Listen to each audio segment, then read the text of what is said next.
Hello, friends, and welcome to Storytime. Today we're going to be reading the book Little Sap, the magical story of a forest family. This book is written by Jan Hughes and illustrated by Ruth Hengeveld. So this is the front cover, this is the back cover, and this is the spine. And you can see the spine says Little Sap. Okay, friends, let's get started. Little Sap. This is the title page, Little Sap. Little Sap lives with her family deep in the heart of a very old forest. She grows near Mother Tree, the tallest and wisest tree in the grove. Little Sap can't wait to be a Mother Tree. So here's Mother Tree right here, and here's Little Sap. In spring, when bluebells carpet the woodlands, Little Sap shows off her newly budding leaves, glistening like jewels in the sunlight.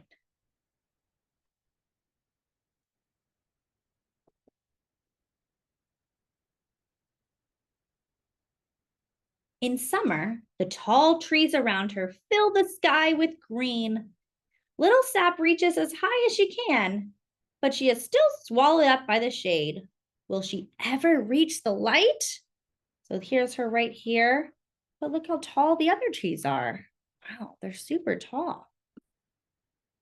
After the rains, Little Sap's friends of the penny buns poke their heads through the damp forest floor to say hello. They bring sweet, soothing treats from Mother Tree to Little Sap. Oh, the friends. Do you guys see all these little mushrooms? These are all the friends.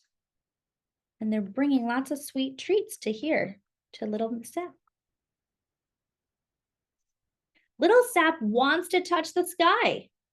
So here she is when she's 40 years old, here at 60 years old, here at 80 years old, and here at 400 years old.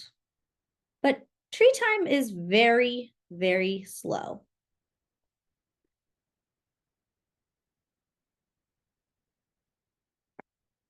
Mother Tree insists that Little Sap doesn't reach too far too fast and guides her gently upward.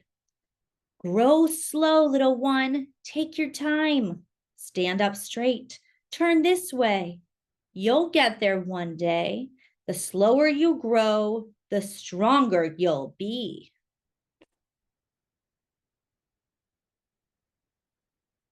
High summer is a busy time in the forest.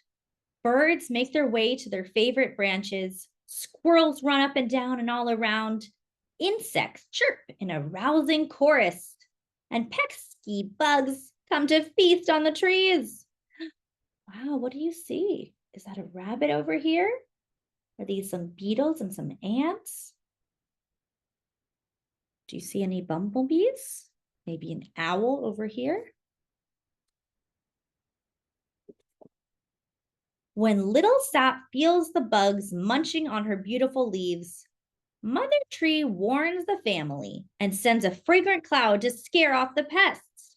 Wow, so all the pests are now running away from the fragrant cloud.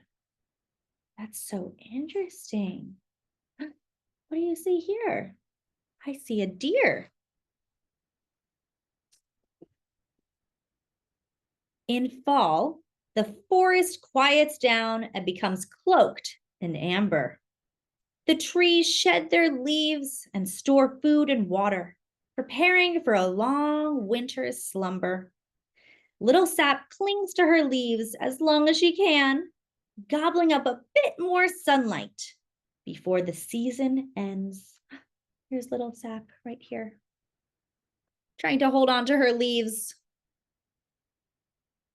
In winter, as the days get shorter and snow flurries dance around her, Little Sap finally settles down to sleep. I see an owl.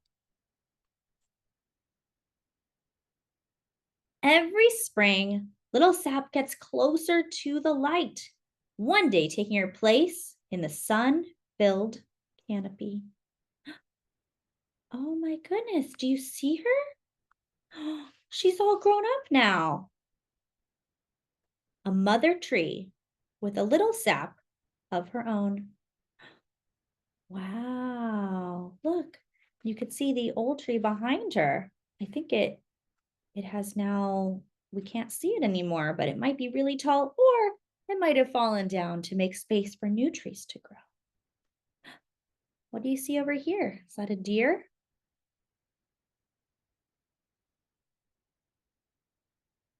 The end.